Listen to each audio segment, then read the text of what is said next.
So one more time, officially welcome to everybody on this webinar. It's my pleasure to host in a virtual way Stephen Davis, who, as many of you probably know, has led many presentations at the library before, and now we are so happy that he is joining us virtually and will help us to understand how to get hired now by making a good first impression. So take it away, Stephen. Thanks, Marjana, and thanks to everyone for taking time out of your day. As you probably know, I am a leadership coach for JP Morgan, and I coach their technology and business professionals globally, helping people to improve their performance and receive promotions. And also, I'm a recruiter. I've been filling jobs for about 22 years now, from hiring managers who trust me to send the best candidates. And I'm also a coach consulting for The Muse, which is the largest website in the world providing job search information and suggestions. They've got about 4 million people every month who log onto their website where they can hire a coach and also learn about job search strategies. So I just gave you my elevator pitch. My job as a recruiter is to disqualify and qualify candidates and send them over to recruiters in HR and also to hiring managers. So making a good first impression is something that I constantly look for. And we're going to just get right into the PowerPoint. We've got about an hour to cover everything. If anyone has any questions, I'm just going to ask you to please text them, and we'll answer as many as we possibly can, as quickly as we possibly can. So, as you know, we're living in a brave new world. This is a whole new universe. And in-person interviews have been put on hold for a while. And almost every client that I'm working with is using Zoom or Microsoft Teams or Skype or sometimes even Google Hangouts to have interviews. And making a first impression electronically is what we're all going to be talking about today. And this first impression is being evaluated by the hiring side.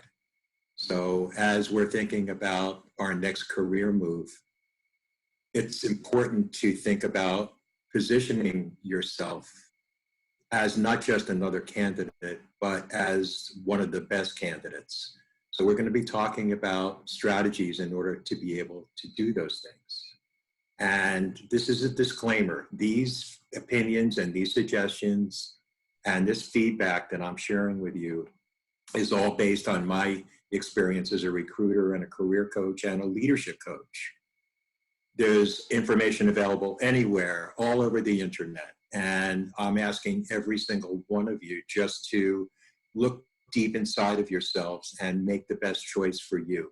Information is everywhere. I'm just sharing what I feel works the best from my perspective.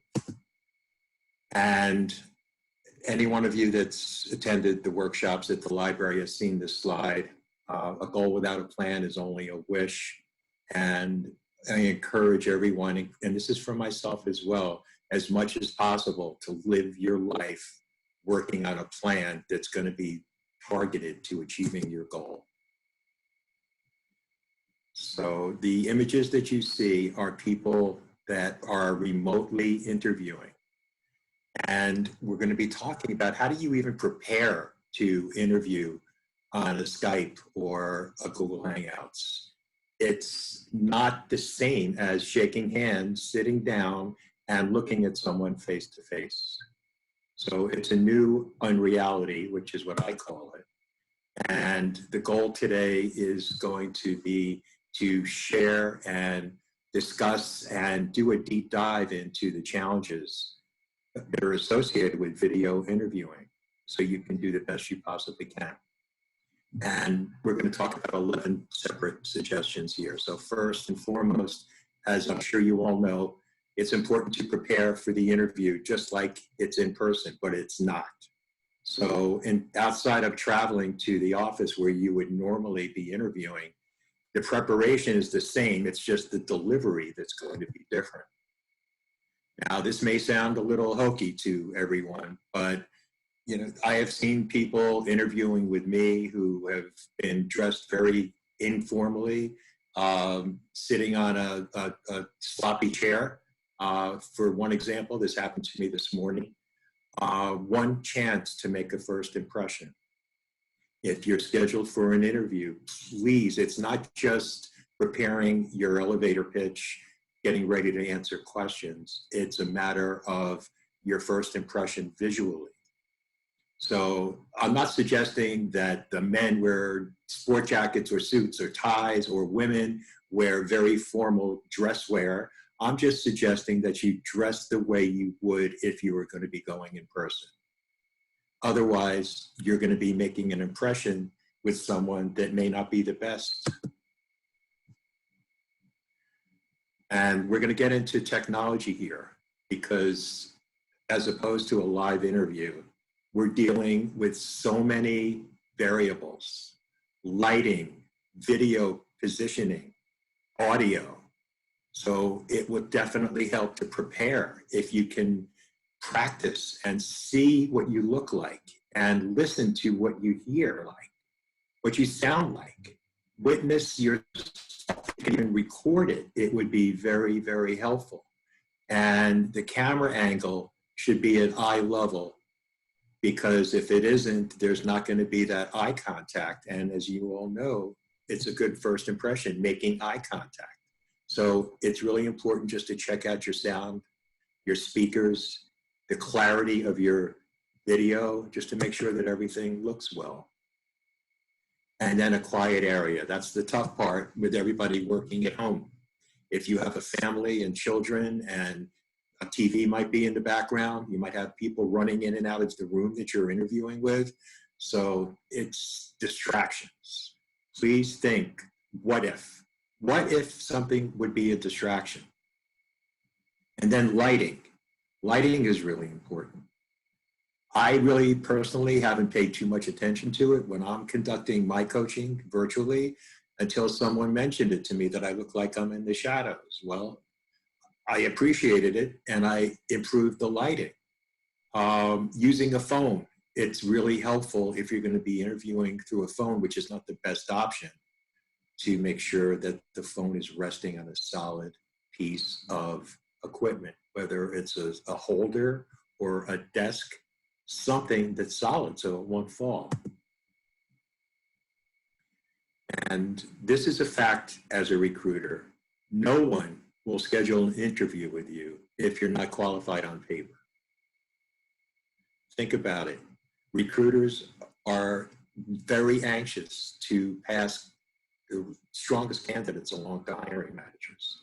So if the person meets the requirements in the job description, the recruiters are going to want to talk to make sure how the person communicates, what they look like, what their behavior is like.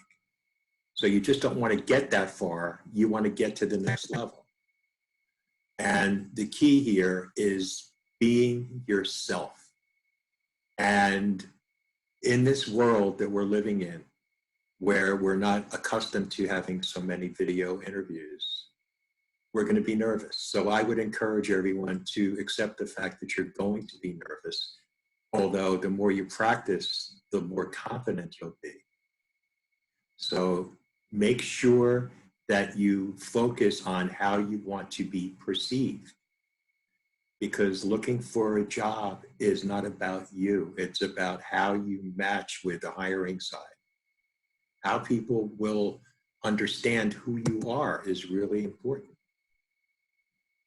So don't be too close, because otherwise you're going to get a picture of you where your nose is going to be 4 feet long. You want to make sure that you're far enough away where you're going to be appearing like you're in the same monitor, on the same level, same eye level as the person you're talking to. And to make sure you're looking at a camera. I was on a call this morning with a woman who had her camera pointed 90 degrees in the opposite direction, and she had to turn around frequently to give me eye contact. So that's a distraction. And how do you sound? Some people mumble, some people, because they're nervous, speak slowly. And these aren't criticisms, these are just facts. Knowing how we come across to people will help us to improve how we make that impression. You know, how frequently do we pause? What kind of tone do we have? If you can practice with someone, ask someone to ask you to give your elevator pitch. Tell me about yourself and record it and ask the person's feedback,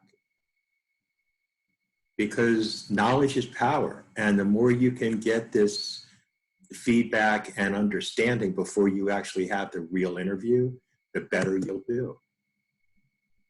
Yep, it's a test, and every answer, not just the way you answer, but how you answer, is going to be evaluated, and everything is going to be dependent upon how well you prepare. So it's important to research as much as you possibly can about the company, its background, and anything you can find out about its future.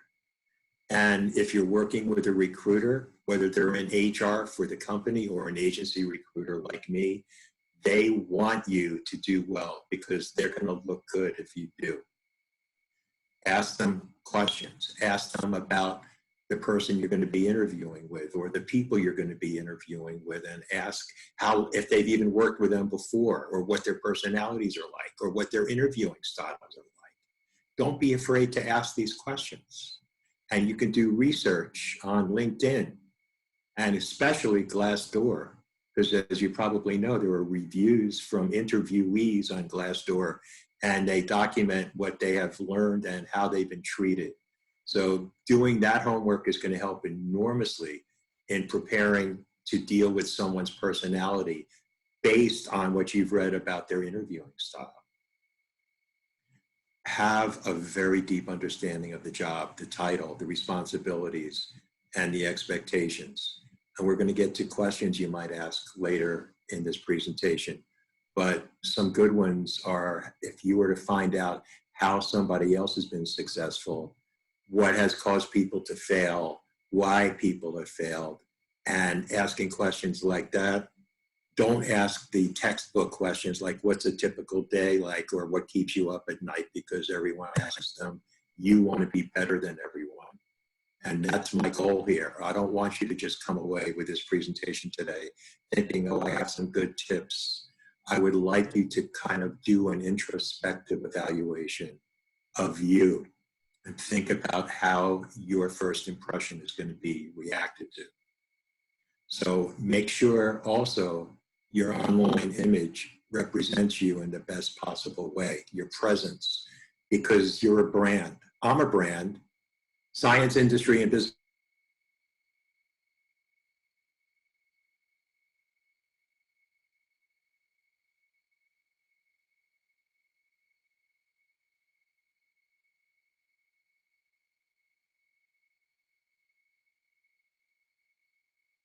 messages. Be careful, because it's not just going to be seen by social media. It will almost definitely be seen by corporate hiring and recruiting professionals, because people do background checks all the time. So I encourage you to research yourself, look at your social media, make sure your profiles position you in the best possible light, block out people who you may not want to see everything, understand what your strengths are, what your weaknesses are, and be prepared to explain what you're good at. Not who you are so much, but what you're good at. And one of the things that I've learned, and I'm still learning every day, is what goes into making decisions from hiring managers' perspectives. They interview so many people. Everyone is qualified. Everyone has the right background. Everyone has the right education. And if certifications are needed, everyone's got them. But what does it take to offer a job? It really comes down to just a couple of areas. being flexible is the number one most important quality in a candidate's presentation, especially when it comes to compensation and executive presence. And we're going to get into the comp later towards the end of this, but executive presence, if you're not sure what that means, it's one of the most in-demand coaching services that coaches provide. It's called EQ, emotional intelligence. And it's a representation of how aware a candidate is of themselves and of others. And if you want to do some research, there's some great articles posted on the internet by a pioneer in emotional intelligence. His name is Daniel Goleman, Goleman. And we use his words and his philosophies and his methodologies at JP Morgan in coaching, because that's the kind of coaching that we provide for JP Morgan: internal mobility, executive presence, emotional intelligence. And then when you're trying to receive an offer, you're going to be evaluated on your experience. Does it directly relate to the requirements? Does your education relate to the requirements? And skill sets. People that do career changes, they're afraid, gee, I don't have experience in that industry.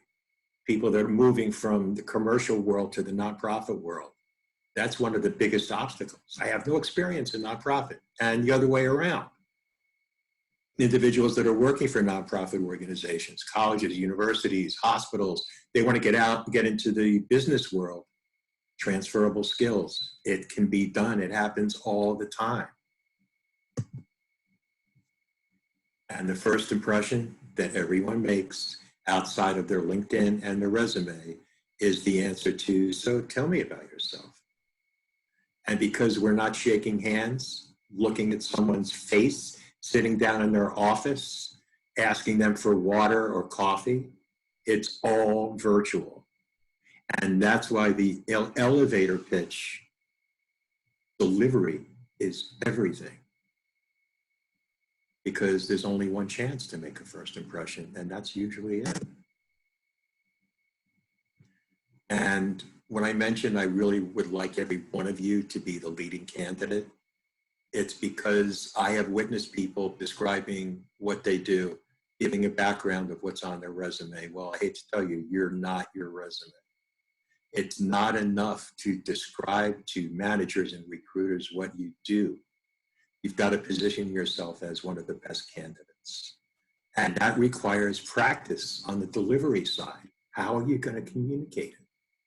So if you're preparing for an interview, write down an answer to the question, well, why do you think you're the best candidate? You may not be asked that question, but if you can make some notes about the skill sets you have, the achievements you've acquired, write it down and spend half an hour and think about it, and spend another half an hour and delete words and add words, and spend a day or two until you've deleted everything that you don't feel is necessary to position you in the best way. And you're going to be left with your strongest attributes, your achievements, your accomplishments, and you're going to understand the delivery. How and when are you going to be able to tell that story? And it may not be all in one answer. So unfortunately, there's no college course where managers can learn how to interview. I wish there was, because hiring managers kind of wing it, and some are better than others. So people are just trying to understand how talented you are, how you've used your talents, what you've accomplished, and if it's really relevant to what they need. And one of the most important parts is your personality, where you'll fit in the team. In many cases, you won't even have met the team. You won't meet the team.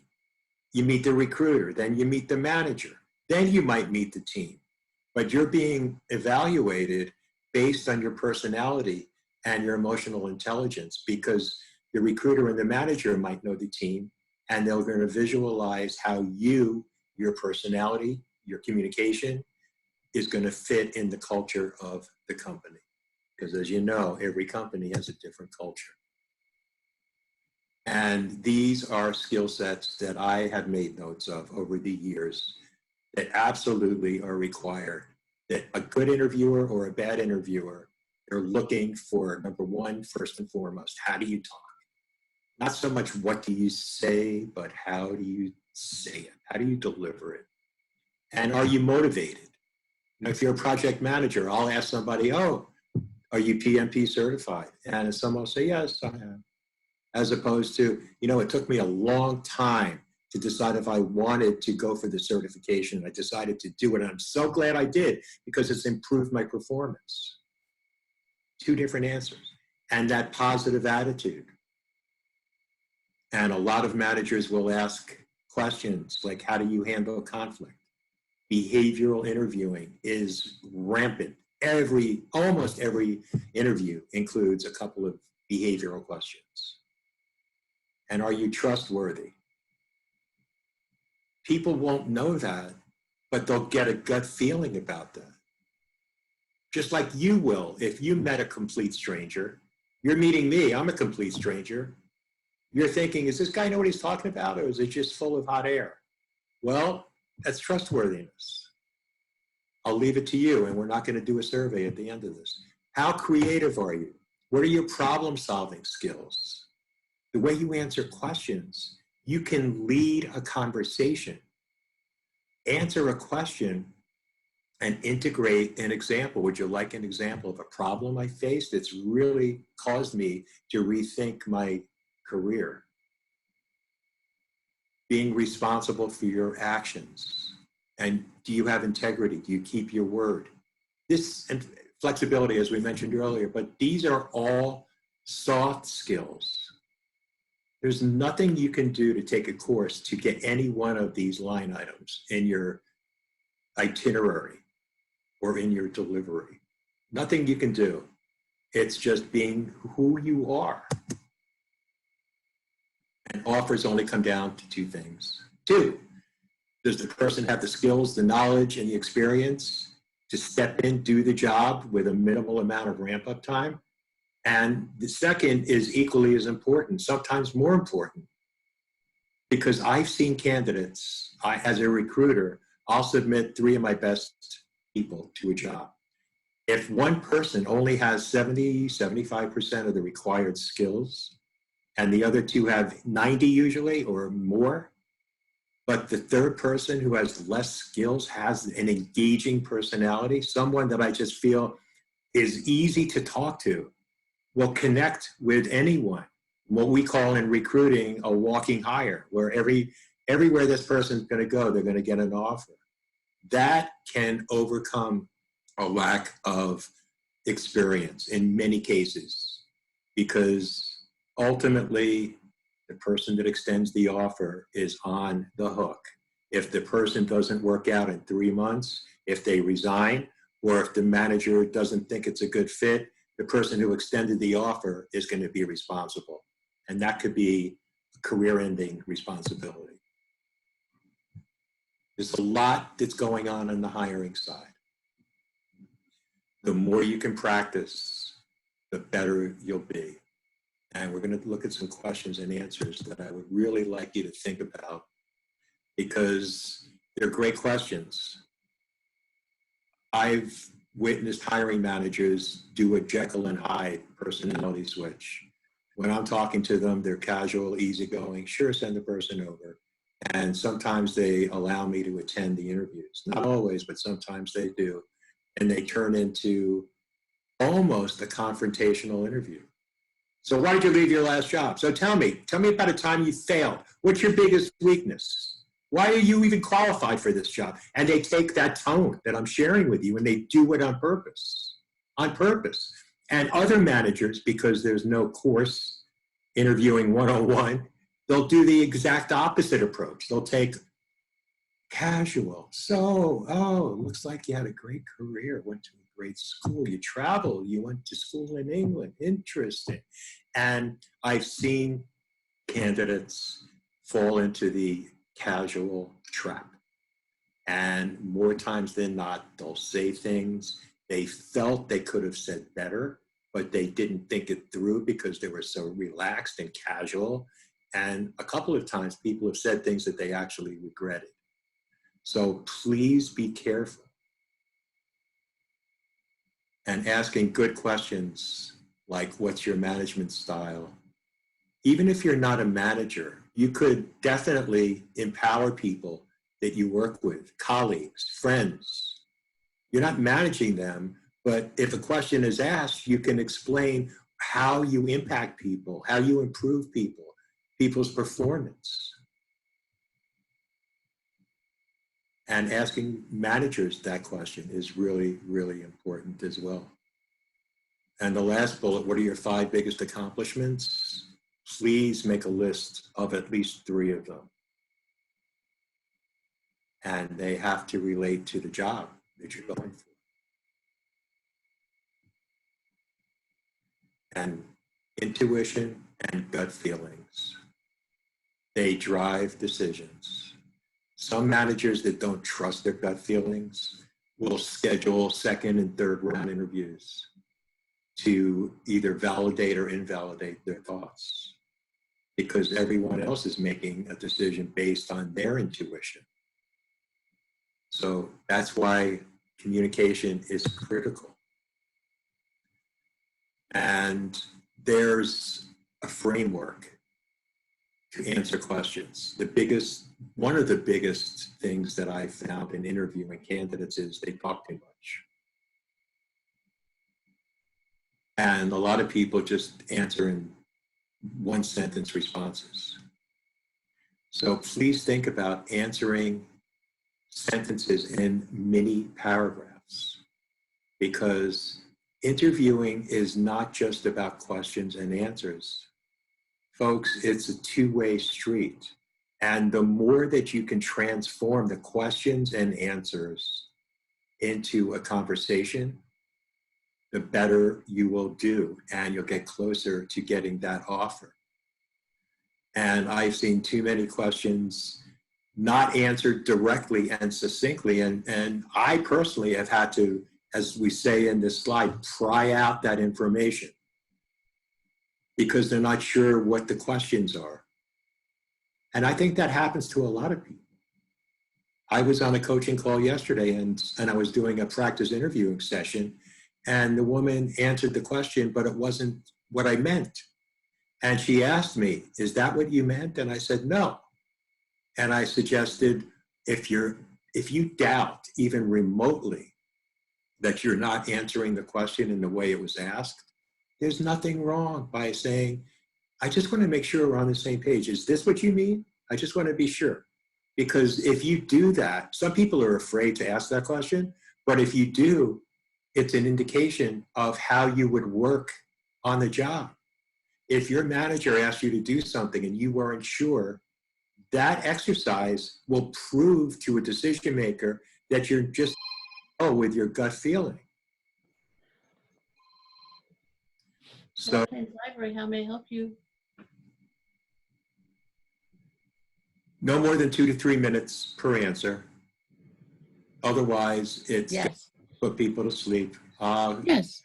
Somebody please mute your phone. Hold on. I got it.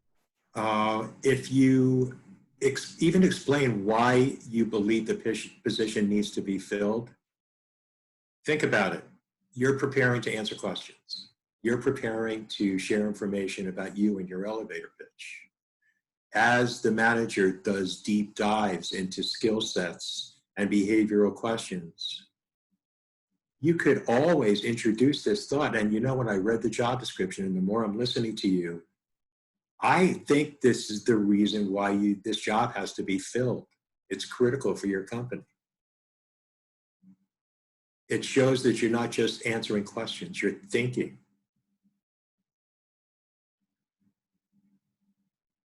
And I don't know if anyone has experienced this, but there are some managers that just dominate, especially on video, on remote interviewing, and in person. They'll just go on and blah, blah, blah, blah, blah, and they're dominating the whole thing. And then the candidate has maybe 10 minutes out of 30 to actually have talk time because managers don't know how to interview. So if that ever happens to you, ask politely if you can ask them a question. Sorry to interrupt, but we didn't cover some of these skills and requirements that were noted in the job description. Would you mind very much if we just talked about it for a moment? Who's going to say no? Unless they're running out of time, which is going to be a deal breaker if they are running out of time. So once you have that gut feeling that the person is not giving you a chance to make a business case for your candidacy, there's nothing wrong with apologizing, sorry to interrupt. Would you mind if we discuss some of these skills? Because we haven't discussed them yet, and I just don't want the time to run out before we do. It's also an indication of the type of person that you are. And there are, as you know, many normal traditional questions. People ask, why did you leave your last job? Or why do you want to make a change now? Or why did you leave 2 jobs earlier? Talk about your answers in a very brief, concise way. They have to be convincing and they have to be true. Otherwise, you're going to be questioned again and again and again. It's not what you say, it is how you say it. So in the job cutting environment that we're all facing, please don't say that you were fired or you were cut or you were let go. There's so many ways to say it without being that negative. If you weren't the only person that left the company, or if you're on furlough, you can say that, you know, COVID and everything else that's going on, or if that's not the reason, you can say the company went through a reorg and the number of people were reorganized. Some of them left. If your company was going to move a lot of people to a different state, you can say you didn't want to move.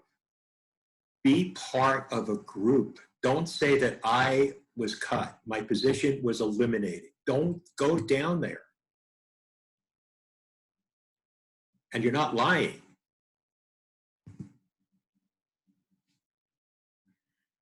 These are behavioral questions. And it's important if you want to do some research online. Your friend Google will have a lot of them online. Having a good answer. The last one is ridiculous. Google asks that kind of question. If you could be an animal, what kind of an animal would you be and why? So there's a good answer and there's a bad answer. And a good answer is positive and a bad answer is vague.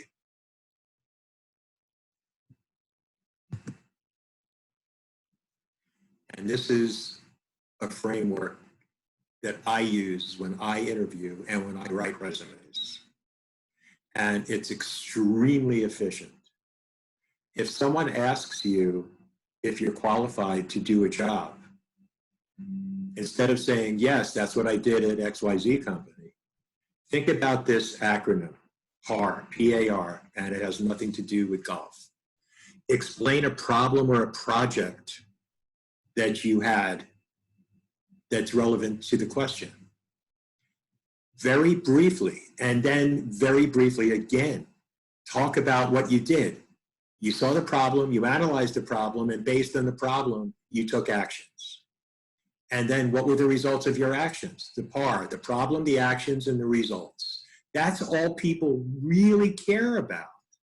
Instead of saying, I've done it, I can do it again, which is good, you can say, I've done it, I can do it again. Would you like an example of some of the challenges that I faced? Because I faced a lot of problems.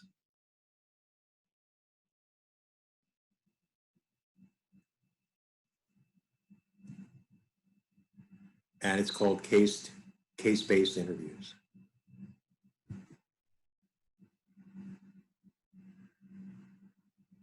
And these are some questions that I've heard candidates ask hiring managers. Some of them are good, some of them are really good, and some of them are average. I wouldn't ask, can I have an opportunity to speak with some members of your team unless you feel that you're progressing to the next step. But most of those are pretty darn good. And it's really helpful not to ask questions that are, the answers are available on the internet or on the company website. But every question you ask, you're going to be evaluated. Not so much on what the answer is, but why you're asking the question.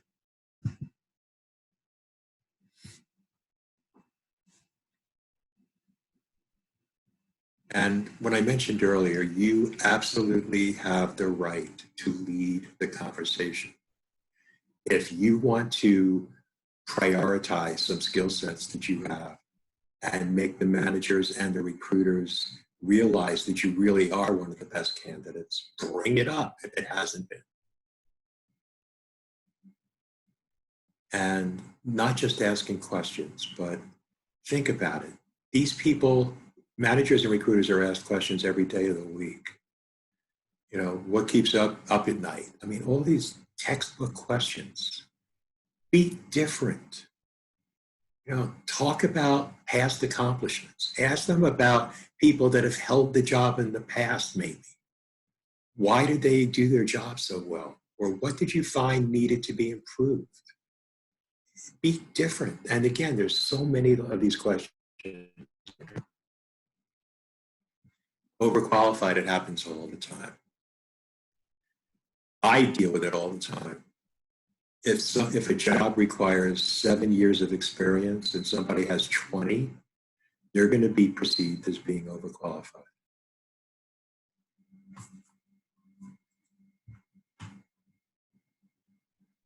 There's a way to overcome that by demonstrating that you have the skills and the knowledge to do the job without needing a lot of hand-holding.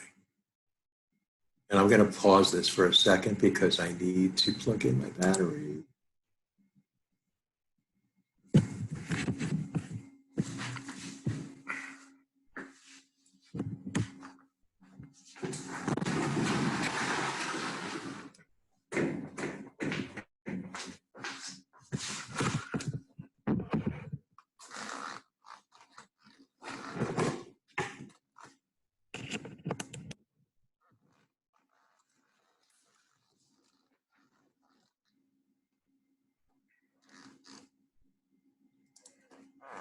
Sorry about that.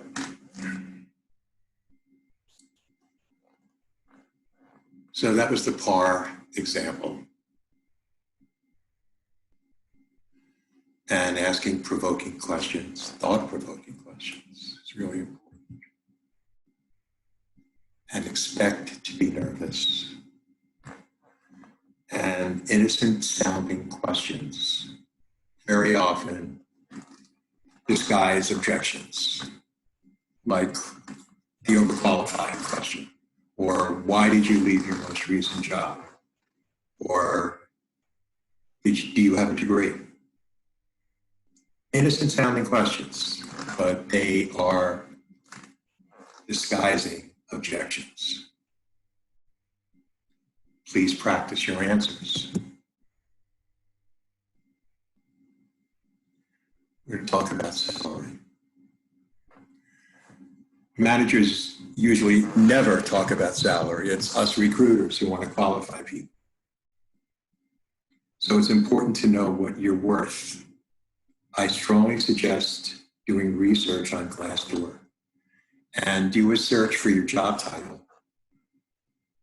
in the city that you live in, and you will find out what your salary range is. Now, a lot of companies pay below market value. And if you're working for one, or you've previously worked for one in your last position, it's very easy to overcome that and just make, so let's do a little role playing. So what kind of, well, as you probably know, it's illegal to ask someone what they're currently earning. So the way we get around that is, what are your salary requirements?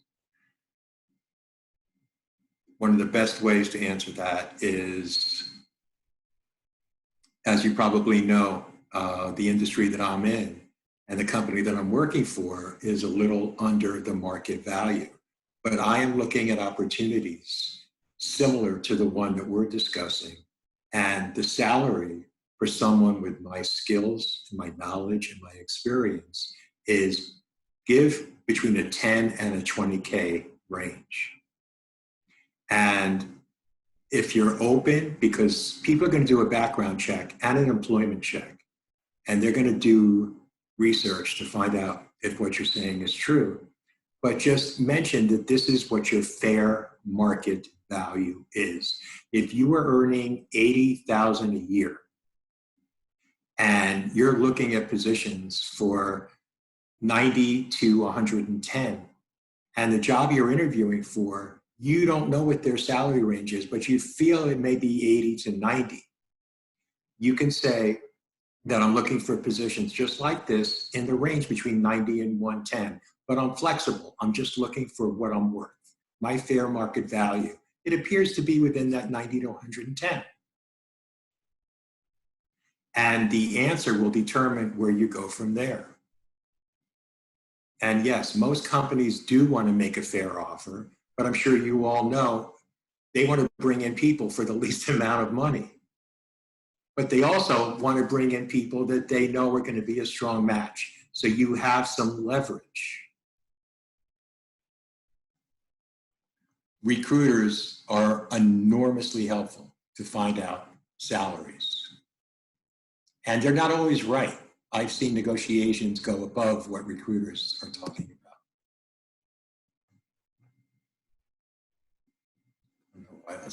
Okay. So a quality decision, and this comes into your evaluations. You've heard the expression, time is money. Well, working at a company in a job that you're not happy with is almost like losing money. If you're working for, but people don't leave their jobs, they leave their managers, generally. So think about it. If you're offered a position for less comp than you think you're worth, but you feel you can definitely connect with the team and the manager, you can ask questions during the negotiation process, where if the comp is 10 to 15 below or 10 below what you're looking for, you can say, you know, I'm sure that, you know, I could probably reach that number someplace else, but I really feel like this is the for me. So let me ask you a question. If my performance exceeds your expectations within 6 months, would I be eligible for a performance review and a salary review? And they'll either come back with yes or no, or, well, it wouldn't be 6 months, it might be a year, and you'll have a decision to make. But no amount of money will improve working for a person that's a tyrant or someone that will look over your shoulder every second and question your decisions about everything. That has to come into the salary consideration. It has to, because your health is the most important thing you have. So you're on a video call. If you don't smile, even if the interviewer doesn't smile, they may be doing it on purpose. Smile once in a while. Don't smile every second.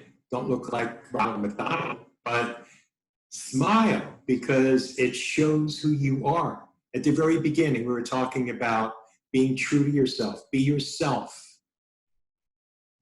And interviewing tip, don't ever go into an interview really wanting the job. That's a huge mistake. If you can take any interview you can possibly get, whether you're interested a lot or mildly interested or not even interested, take it, because you will practice your interviewing skills. You will learn And when you're in front of someone interviewing for a position you want, you'll draw on everything you've learned and take that smile with you.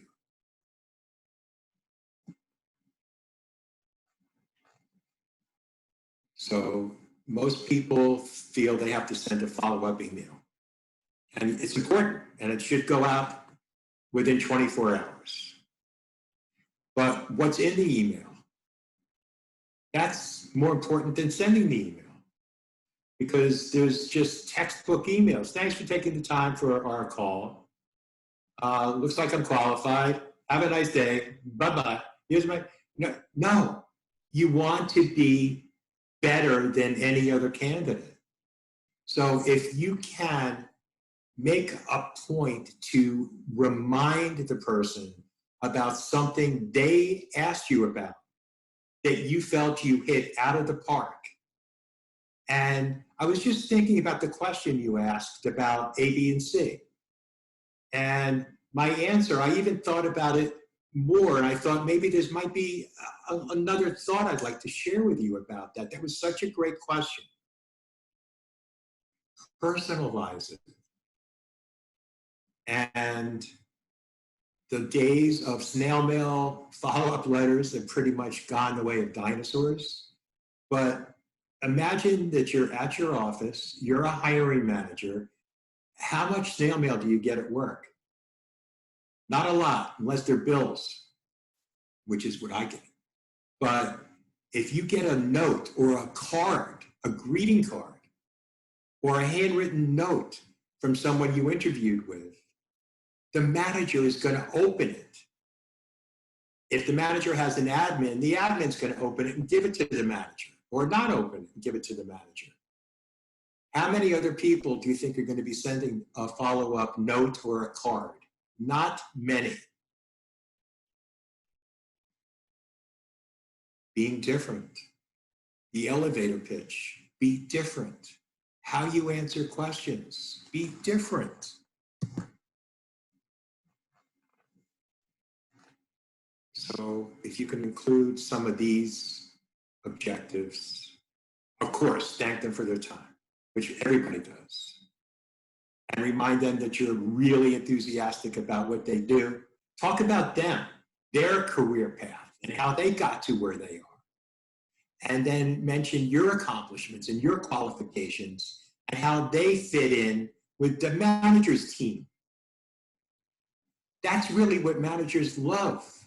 Instead of thanks for your time, I look forward to hearing from you. And I always advise people, don't say I look forward to hearing from you. You know why? Because as a recruiter, it's like, wow, okay, the person really wants it badly. I wonder if they're desperate. Now, you may not be desperate, but you may genuinely feel like, I look forward to hearing from them. I would advise you to end it with, I feel like this is the best match for my skills and experience. However, I'm looking at a few other opportunities. If you can let me know what my status is as early as possible, it would be greatly appreciated. Think about it. A lot of people are afraid, oh no, oh, they think I'm going to be too pushy. What's the risk and what's the reward? Think about it. If you tell them you're looking at other opportunities, if I've gotten that message, that email from candidates who have interviewed with me and interviewed with my clients, and our reaction, my reaction and my client's reaction is the same. I might lose this person. Of course, somebody might think, well, that's nervy. They're saying they have other, yeah, it is. But the other side of that is I might lose him or her. Maybe I better make a decision. I strongly suggest that you think about that. And if you want to do it, use your own words, use your own style. There are many ways to frame that, but I think it's effective based on my experience. And that's all we have for today, except to remind you that a goal without a plan is just a wish. And you got this. Thank you so much, Stephen. And in the chat, I saw a couple of questions already. And the way we can handle the rest of the questions, it would be you can type them into the chat and Stephen and everybody else will see them. Or if you would like, you can unmute yourself and just join the conversation that way. I'm going to also stop recording right now in case you have some specific personal questions and you don't want to be videotaped.